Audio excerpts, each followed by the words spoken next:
Hi, everyone. Greetings.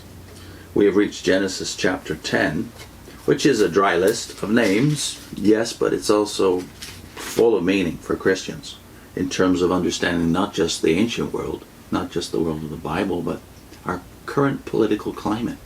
Mm-hmm. So we'll read it in chunks. In chunks. A little easier. Make it easier. These are the generations of the sons of Noah. Now you're going to read the first part, right? Right. This is the account of Shem, Ham, and Japheth, Noah's sons, who themselves had sons after the flood. The sons of Japheth: Gomer, Magog, Madai, Javan, Tubal, Meshach, and Tiras. The sons of Gomer: Ashkenaz, Riphath, and Togarmah. The sons of Javan: Elishah, Tarshish, and Kittim, and the Rodanim. From these, the maritime peoples spread out into their territories by their clans within their nations, each with its own language. Only 4 verses devoted to the sons of Japheth, and the whole chapter runs to 32 verses. Mm-hmm. But yet they were listed first, so what's that about? Well, we pointed out in the last segment that the sons of Japheth are said to be enlarged. That's the prophecy that Noah gives about them. But on the other hand, the sons of Shem take spiritual precedence. Ham was ignored, remember? Ham is ignored. But here Japheth comes first and now Ham is second. Mm-hmm. But even among the names of the sons of Japheth, you have some significant names for later on.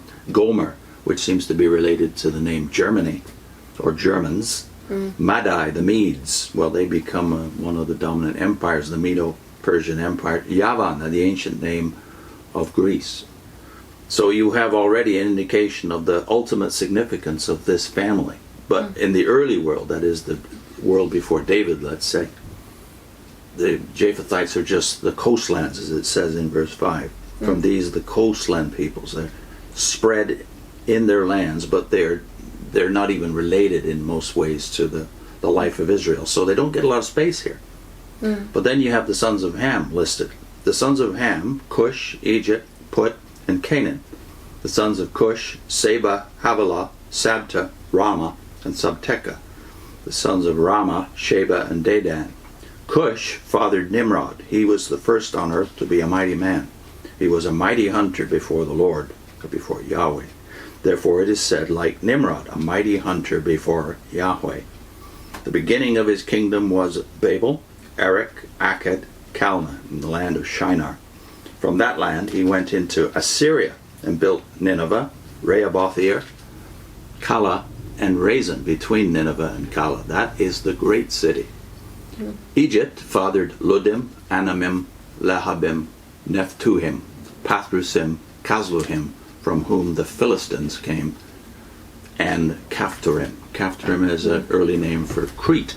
So again, you've got great empires mentioned. You have Egypt, I have Mizraim, yeah, which is Egypt, right? But just so people know, that's theirs might say something different. That's the Hebrew term for Egypt, yeah. The ESV has Cush, Egypt, Put, Canaan. Well, Put, that's the ancient name for Libya. So you could be confused here about who these people are. Cush, for instance, is both Ethiopia, an empire unto itself, as is obviously Egypt, and it's also tribes in southern Arabia, apparently, at least in those days, and maybe further east. But the first great historical detail here is that Cush fathered Nimrod, the first on earth to be a mighty man. In other words, the first empire builder. And we don't really know that if we just think of Babylon as the later period, the Nebuchadnezzar era. That empire is Semitic, one of the 2 Semitic empires, but the original builders of Babel and Nineveh were Hamitic, according to this. So you're talking too about the fact that there are blessings to each line. Japheth gets land, but Ham has power, obviously. The first empires are Hamitic. Right. But later, of course, Japheth, all this land that he claims, is going to pay off. So Ham rules for thousands of years, is the dominant family on the planet of the 3, despite the fact he's ignored in the blessing. Which meant he got no spiritual blessing, but he certainly got material blessings. Power on earth when even Japheth didn't have much. And then you have further names now listed under Canaan's descendants from 15 to 20. Canaan was the father of Sidon, his firstborn, and of the Hittites, Jebusites, Amorites, Girgashites, Hivites, Archites, Sinites, Arvadites, Zemarites, and Hamathites. Later, the Canaanite clans scattered, and the borders of Canaan reached from Sidon toward Gerar as far as Gaza, and then toward Sodom, Gomorrah, Admah, and Zeboim, as far as Lasha. These are the sons of Ham, by their clans and languages, in their territories and nations. So he spends a lot of time on the descendants of Canaan here. Even more space than he gives to the descendants of Cush, the first empire. Because the Canaanites, of course, are more relevant to the life of the Semites, the Israelites, especially later. And so there are names here you're familiar with, Sodom and Gomorrah, obviously. Right. And the other tribes, which are now extinct, apparently. That we know where they were, but we don't have any contemporary Canaanites. But the land of Canaan, that's the original name for what we now call Palestine, Israel. But the descendants of Ham listed here are 30 compared to 14 for Japheth. And the dominance of the planet, the amount of space, they have 3 times as much space here as the Japhethites do in terms of devotion, that is, verses devoted to them. Now the Semites, they come last, but what does that mean? They're going to get the rest of the book of Genesis, really, aren't they? To Shem also, the father of all the children of Eber, the elder brother of Japheth, children were born. The sons of Shem, Elam, Asher, Aprakshad, Lud, and Aram. The sons of Aram, Uz, Hul, Gether, and Mash. Arpachshad fathered Shelah, and Shelah fathered Eber. To Eber were born 2 sons. The name of the one was Peleg, for in his days the earth was divided, and his brother's name was Joktan. Joktan fathered Almodad, Sheleph, Hazarmaveth, Jerah, Hadoram, Uzzal, Diklah, Obal, Abimael, Sheba, Ophir, Havilah, and Jobab. All these were the sons of Joktan. The territory in which they lived extended from Mesha in the direction of Sephir to the hill country of the east. These are the sons of Shem by their clans, their languages, their lands, and their nations. These are the clans of the sons of Noah according to their genealogies in their nations, and from these the nations spread abroad on the earth after the flood. You have 26 descendants, so 70 altogether, of which 14 are Japheth, 30 are Ham, and 26. Now that may be significant because 26 is the number of the name of God, Yahweh, in Hebrew. And that's because in the Hebrew language the letters also represent numbers, right? That's how they come to figure that out. But when you look at the territory they occupy, it's very tight. It's the Semitic lands, it's the Middle East as we call it today. Only in recent generations have they started to spread out with the mass emigration of the last 150 or so years. They stay put. Yeah. Stay local. There's some good comments here, I think, from Griffith Thomas and Franz Delitzsch and Scroggie. Griffith Thomas says, the prophecy about Japheth indicates great prosperity and the multiplication of descendants. God shall enlarge Japheth.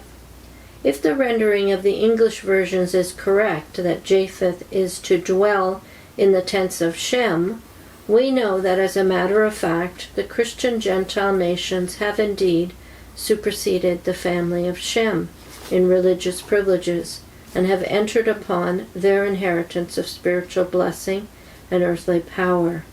It is at least striking that the political control of human affairs is now in the hands of the Japhethite, or Japhetic line. And you wanted me to read Scroggie as well? I think the part that hits me hard from Thomas's comment is that the Hamites completely dominate those early millennia of the human race, and we don't know anything about that unless we study ancient history. But then for 2 centuries, the Semites come along and dominate. And that's only Assyria and Babylonia for a period from around 800 to 600, 539, when Babylon was conquered by the Medo-Persians. And there's the great transition. As soon as Medo-Persia conquers Babylon, the Semitic period of 200 years is over. The Hamite reign is completely over. And since then, 539 BC, the Japhetic line has ruled the planet. 2,600 years now. Graham Scroggie, in this great book, which I must recommend, it's originally a 3-volume work by Graham Scroggie, The Unfolding Drama of Redemption. It's a marvelous overview of the whole Bible. And Graham Scroggie in that book says, The posterity of Ham's children settled in Africa, Cush in Ethiopia, Mizraim in Egypt, Put in Libya, and Canaan in Palestine.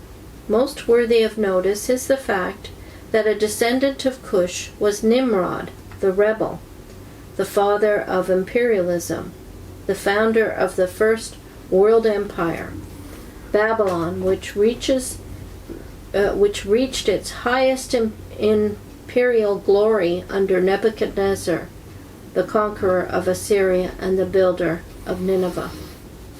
and then Franz Delitzsch, another plug. This is the 2-volume set. I think it's the last work that Franz Delitzsch did. This is New Commentary on Genesis by him.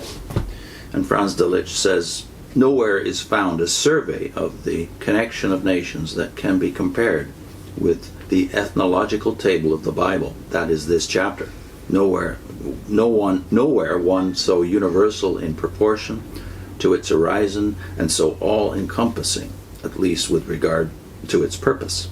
For the idea of the people of God implies that they have to regard all nations as future partakers with them of the same salvation, and to embrace them with an interest of hopeful love unheard of elsewhere in the ancient world.